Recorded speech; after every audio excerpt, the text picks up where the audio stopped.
Yang pertama, bendungan. Bendungan adalah konstruksi yang dibangun untuk menahan laju air menjadi waduk, danau, atau tempat rekreasi.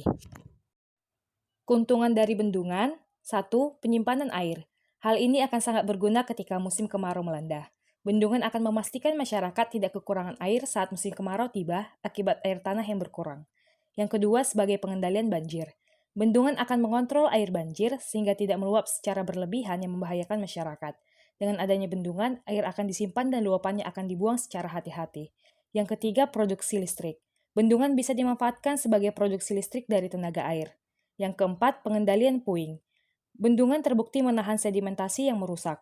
Hal ini akan sangat berguna untuk mencegah pembuangan bahan berbahaya dan kontaminasi yang ada. Yang kelima, rekreasi. Bendungan bisa dijadikan sebagai olahraga atau wisata air seperti berperahu, bermain ski, memancing, dan lain-lain. Selanjutnya, kelemahan dari bendungan. Yang pertama, masyarakat harus mengungsi sejenak saat proses pembangunan untuk menjamin keselamatan.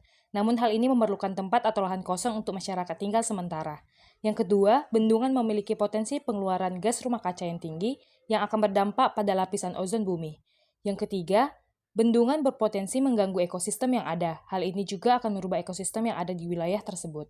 Yang keempat, bendungan akan mengganggu tabel air tanah. Air tanah yang seharusnya bisa dialiri air menjadi tidak karena tertahan oleh bendungan. Yang kelima, bendungan akan memblokir perkembangan air di suatu wilayah. Misalnya, terdapat wilayah yang biasanya menerima air dari aliran yang ada menjadi hilang. Hal itu karena air yang biasanya mengalir menjadi tertahan oleh bendungan tersebut.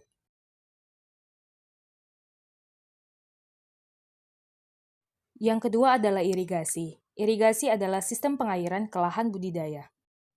Keuntungan dari sistem irigasi yang pertama, tanaman dan lahan tidak akan pernah kekeringan. Yang kedua, petani memiliki banyak waktu melakukan pekerjaan lainnya tanpa memikirkan cara mengairi seluruh lahan.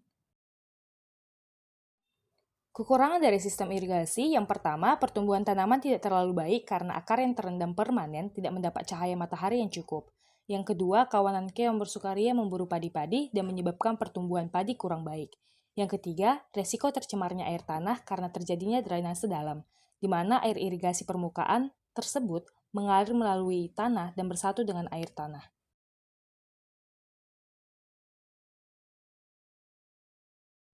Yang ketiga, pengolahan tanah. Pengolahan tanah adalah setiap manipulasi mekanik terhadap tanah yang diperlukan untuk menciptakan keadaan tanah yang baik bagi pertumbuhan tanaman. Keuntungan dari pengolahan tanah yang pertama, menghindari kerusakan struktur tanah. Kedua, mengurangi aliran permukaan dan erosi. Ketiga, memperlambat proses mineralisasi sehingga penggunaan zat-zat hara dan bahan-bahan organik lebih berkelanjutan. Keempat, tenaga kerja yang lebih sedikit daripada pengelolaan penuh sehingga mengurangi biaya produksi. Yang kelima, dapat diterapkan pada lahan-lahan marginal yang jika tidak dengan cara ini mungkin tidak dapat diolah. Kelemahan dari pengolahan tanah yang pertama, persiapan bedengan yang kurang memadai dapat menyebabkan pertumbuhan yang kurang baik dan produksi yang rendah, terutama untuk tanaman seperti jagung dan ubi. Yang kedua, perakaran mungkin terbatas dalam tanah yang berstruktur keras. Yang ketiga, lebih cocok untuk tanah yang gembur. 4. Pemberian mulsa perlu dilakukan secara terus-menerus. 5. Herbisida diperlukan apabila pengendalian tanaman pengganggu tidak dilakukan secara manual atau mekanis.